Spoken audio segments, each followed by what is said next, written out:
Stations. Hi BookTube, it's Roz and Alf, and we're here to do an original tag, which we're going to call the Reread Tag.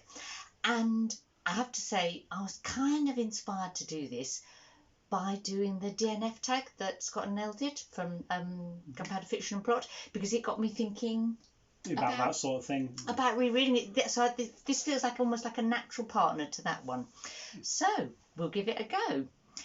First question has to be, do you reread? Now, obviously, if you don't reread at all, you're probably not going to do this tag. So we adjusted that a little. You sort of imagine this sort of fictional scale of rereading from, I don't know, Johnny One Book, who has only ever read one book, and when he finishes it, will then reread it again, to, Lizzie Infinite Books, who will never reread a book ever, and every book they read has to be new. So you'll be somewhere on that scale, and sort of where are you on it? Where are you? And to just illustrate that a little, when I was kind of thinking about this or mentioning it in sort of comments in a couple of places, one booktuber, Mark Nash, says that he limits himself to 2 rereads a year. So he's kind of like more or less the one end of the scale. Yeah. And Jason at Byways in Bookland says that he rereads, thinks about 40% of his reading each year might be rereading. So they're kind of like not quite our extremes, but more or less. Yeah. I think that definitely, if you look over the span of my lifetime, I'm definitely more at that sort of 40% rereads count as well. Yeah. I'd say. Yeah. You reread. Yeah, I used to reread a lot. Although that brings us on to the next question. In fact. Yeah. Well, hang on. Don't I get to answer the first one? I suppose you do. Yeah. Oh, it's so unfair. Because I would say, at the other extreme. I'm the barely reread at all. I'm not a rereader really. I think. Having said that, you pointed out. But this year, Roz has reread 4 books, and I've only reread 1. So strictly, she's the big rereader here. Yeah. So, But what about you? Are you a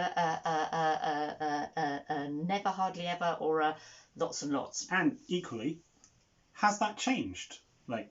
Over your reading life? Did you reread infinitely as a teenager, but in adult life you haven't, or Well, now, so I think that I reread things quite a lot up to the age of about 12, 13, because there never seemed to be enough books when I was a child to keep me busy, and so I love to go back and read things like C.S. Lewis or whatever, and then I kind of stopped, and I probably had about 25 years where I barely reread anything, and then I've just kind of started rereading again and a little bit more. Yeah. What about you? Well, so definitely when I was a teenager, I reread a lot, probably almost any book that I read and liked, I would reread not that long afterwards. Mm-hmm. But then I spent a big chunk of my early 20s not really reading at all, and got back into it recently, and haven't done a huge amount of rereading since, but I've been on a new book absorption kick. Yes, you're actually almost on a quest for the perfect series, aren't you? Yeah. So for us it's changed, but what about you? Our question number 3 is, when do you reread? Yeah. So I would say that for me, there's sort of 2 times that I would reread a book. The first is there's 3. The first is immediately after I might go back and read it again. The second would be... That's the one I find really weird. But I think, you out there may say, oh yeah, I often do that. I get people say, oh, I got to the end and I went straight back to page 1 and started all over again. I think, really? Or not even necessarily page 1, but a bit partway through the book. Yeah. Second is a sort of cyclical, that's that I just have an urge to read a book again. It'll just kind of come up. And then the third would be the sort of series preparation reread, where it's Rhythm of War is coming out in November. I'll reread all of Stormlight in October so that I'm ready to read it again. And that's definitely a thing that I know people do. I would say that was never something that I would do until this year, when Jason of All Blues Chapter and Verse persuaded me that it was a good idea to reread Hilary Mantel's Wolf Hall and Bring Up the Bodies before The Mirror and the Light came out, and he was so right. So that's why I've read 2 more books the rereads than usual this year, because I actually did that. Yeah, the series thing. Yeah. There's a lot of value to it. Which kind of leads us into our next question, which is, why do you reread books? Yeah, why do you do it? Yeah. So there's the comfort blanket thing. I think is that you want to read this book. It's something that you're familiar with. It's like you said, one of your commenters said, it's like going down to a nice pub with some old friends. Yes, that was Sue Waverley. She doesn't have a channel, but she comments, and she said, yeah, that you know what's going to happen, so it's safe. And it's like, yeah, revisiting old friends and going to the pub with them. And I thought, yeah, I really understand that. Yeah. And there's one. And then the other big one would be the series one. It's like being sure you're up to speed. You know, you've read all the prophecies, so you can be looking for things that link in and all that sort of. Yes. You want to be reminded. Yeah. So it's like a refresh. But I think my rereading, or the rereading that I do now, is mostly for quite a different reason.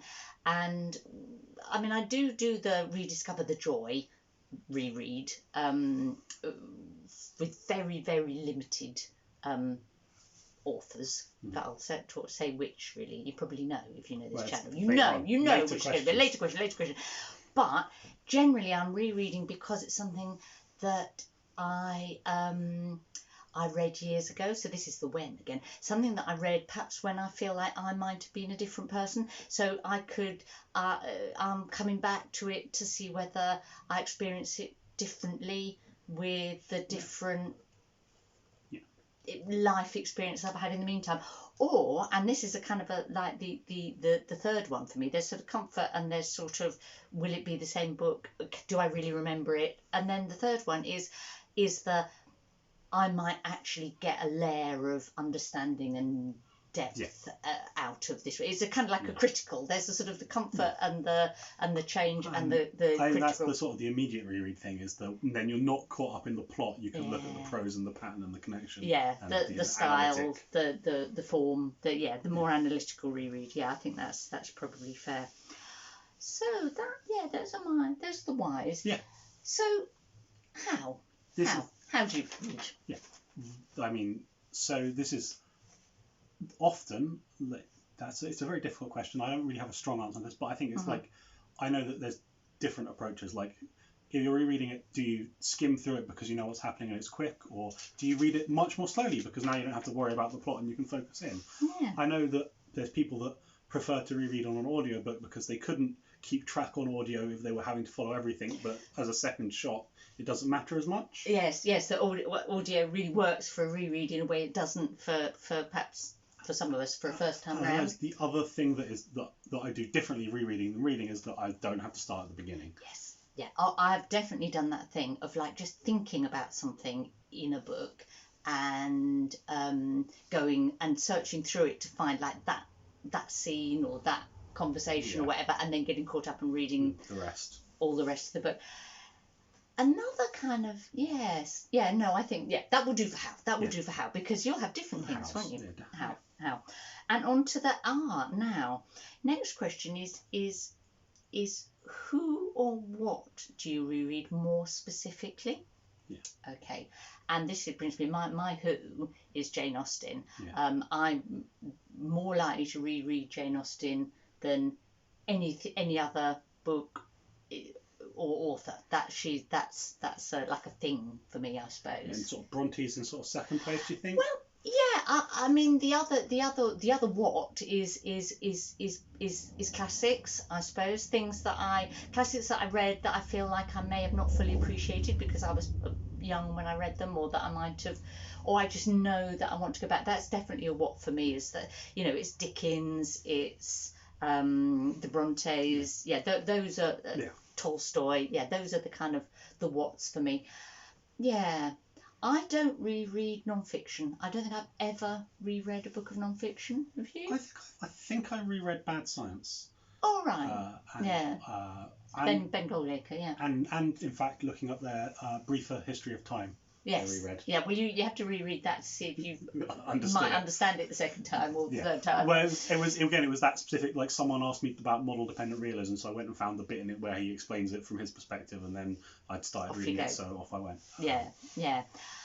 Something that I reread a bit, and it almost falls into a different category in my head, is poetry. You know, there are poems that you love that you go back to. I mean, I read new poetry a lot, but that's another sort of what, I guess, for me, or who. But you have the who for me really is Terry Pratchett. Obviously, any book that I've read and liked, it's a reasonable odds that I will reread. I think of the books in my room that have been there for more than a year, all of them I've reread at least once.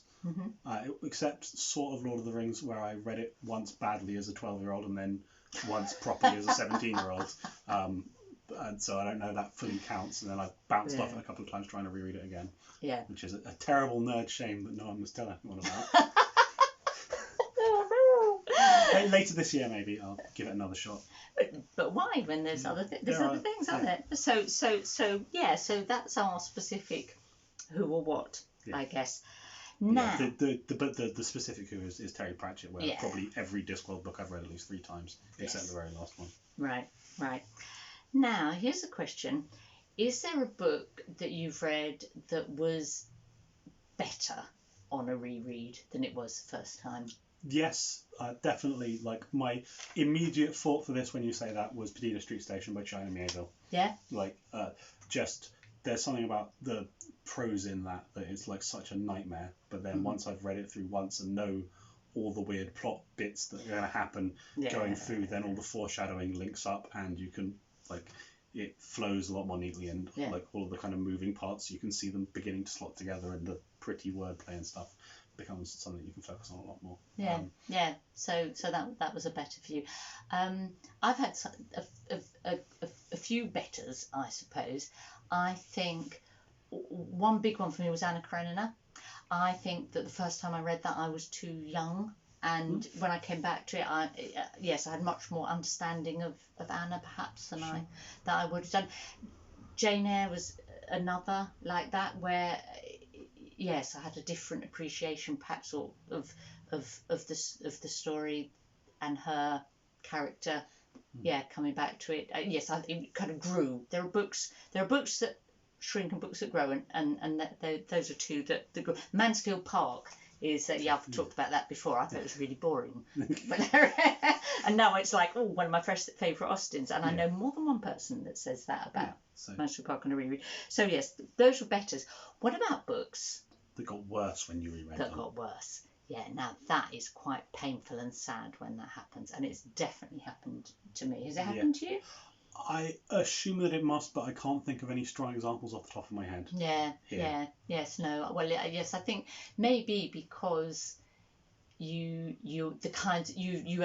choose to reread things that you know you love. Yes. And you're rereading them recently enough, perhaps, that they're not. Yeah. I also again. Lots of my rereading happened quite a long time in the past, so I could there will have been times when I've reread and been disappointed, but they happened 8 years ago. I can't remember them now. Now, whereas, because I'm maybe doing this thing of going back and rereading things that I read, 30 years ago, 40 years ago, really a long time ago. Or one was Catcher in the Rye, which first time I read it in my teens, I thought was really profound and amazing, and I reread it and I found the main character just really tiresome. I came over all kind of like parent of a teenager about it. That will upset Alan of Big Hard Books and Classics. He loves Catcher in the Rye, but no, not for me. And Wuthering Heights, when I reread it, I was actually horrified because I knew I'd read it as a teenager and thought, oh, amazing and romantic. And I came back to it and said, oh my goodness, this is all about abuse. So, Fair enough. Yeah. There you go. Yeah, things some books do get worse. So, it'd be really interesting about other people's for that one. And last question, what's the book that you've reread most often? Yeah. So, what about you? So I've got there's a cheat answer that I'm going to give to then abscond. So the cheat answer is Botter Snipes and Gumballs by S.A. Wakefield, illustrated by Desmond Digby. There we go. Which is a children's book about small creatures in the Australian outback and the dangers of littering. And it's just, this book is adorable. It's the book that I read if I have a nightmare or I'm hyper anxious and can't sleep. So I have probably read it 40 times. But, Only 40 that you've been anxious and can't sleep? but you just like wake up in the middle of the night, I'll read this book so I can go to sleep. That doesn't really count as a book that I'm reading as a book. It's like a process hack for my brain. But so that's a buttersnake, and these cute little things are gumballs. There you go. And then in terms of actual books that I'm reading as books, there will be some Pratchett that is the one that I've actually read most, but I couldn't tell you which of about 6 or 7 options. He was trying to work it out, and he was saying, "Oh, it must be Night Watch." Oh no, but maybe it's Interesting Times. It could be Small Gods. But might actually probably be Colour of Magic because of the number of times that I've restarted the series and then sort of petered out and started filtering books out, but all of those restarts will have colour in it, despite it being probably the worst of all of them. There you go. Okay, so I have physical evidence that helped me identify which books I have reread the most. You can, yes. Oh dear. Yeah. Book crime. This one, Jane Eyre. And this one, definitely, I know this is the book that I've reread most often in my life, and that is Pride and Prejudice. Falling bits. But I have to keep this copy because it's the copy. It's the copy. The one. Yeah, it's precious to me. It has memories. Yeah, I probably read it on a Kindle now if I reread it. And I will, and I do. Yeah. I mean, you couldn't read that copy. No, because it was fall to pieces. But I keep it. So. That's our 8 questions for you now. We'll put them written up nice in the description because we've sort of flowed between them a bit here. But we'll make sure they're nice and clear. And the thing we do now is tag people, and because this is an original tag, we're going to tag more people than I normally would.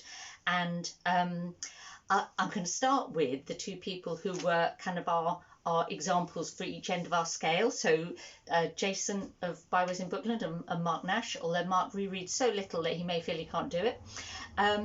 I have to tag Scott and Nell because their DNF tag was part of what inspired this one. Steve Donahue because he doesn't smell, and I know he finds that reassuring. Then a few others, people who have seen Do the DNF Tag or would love to hear their answers. Hannah of Hannah's Books, Brian of Bookish, Jack of The Rambling Raconteur, Kelly of Books I'm Not Reading, and Alan of Big Hard Books and Classics, Elizabeth of Bookish North, Tilda, Roz, and Sean the You're going to need to Barbarian. leave some people for other people to tag. Oh, okay. That you're going to tag? Well, I'm going to tag my sister Matilda of Tilly's Shelf. Yes, because that's who I always tag. Yeah, and she never does them. She never does. Yeah.